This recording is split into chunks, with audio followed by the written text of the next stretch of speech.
Okay, now we're going to do Monday methods of the Sima. It is April 22nd. We're going to dive right into what I liked yesterday, doing the Daily Stoic first, actually, and then diving into the military teaching. So let's go over to the Daily Stoic first by Ryan Holiday and Stephen Hanselman. For April 22nd, we've got the marks of a rational person. These are the characteristics of the rational soul: self-awareness, self-examination, and self-determination.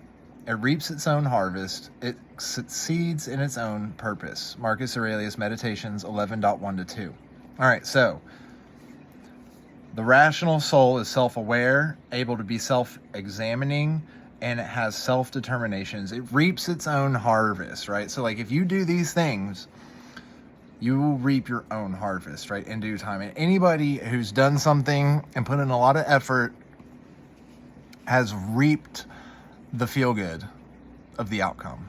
And so that's what we hang on to, and that's why we do it. To be rational today, we have to do just three things. First, we must look inward. Next, we must examine ourselves critically. Finally, we must make our own decisions, uninhibited by biases or popular notions. That is freedom, in my opinion. That is freedom. But you have to be honest with yourself. If you're not honest with yourself, and it is hard to accept some of the truths of life out there, but it is necessary. Okay, methods of the Sima, establishing titles, which I believe is chapter 3, verse 3. Be harmonious with heaven.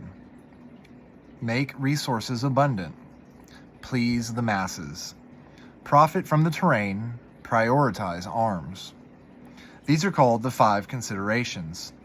To be harmonious with heaven, conform to the seasons. To obtain abundant resources, seize them with hostility. Make every effort to please the masses. Profit from the terrain's constrictions and impasses. Prioritizing arms, use bows and arrows for resisting attacks, maces and spears for defense, and halberds for assistance.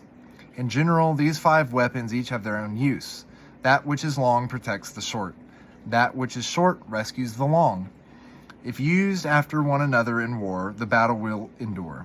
If used all at once, an army will be strong. When one views the enemy's situation and considers one's own alike, this is called a measured judgment.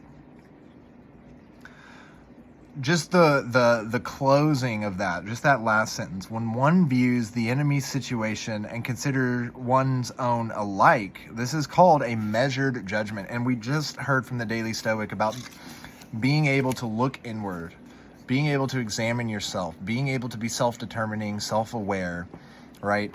And then we hear from being able to look at the enemy and see yourself as the enemy. This is measured, right? This is measured. And so that means that you're doing it with intentionality. And that intentionality is what allows you to reap that harvest eventually.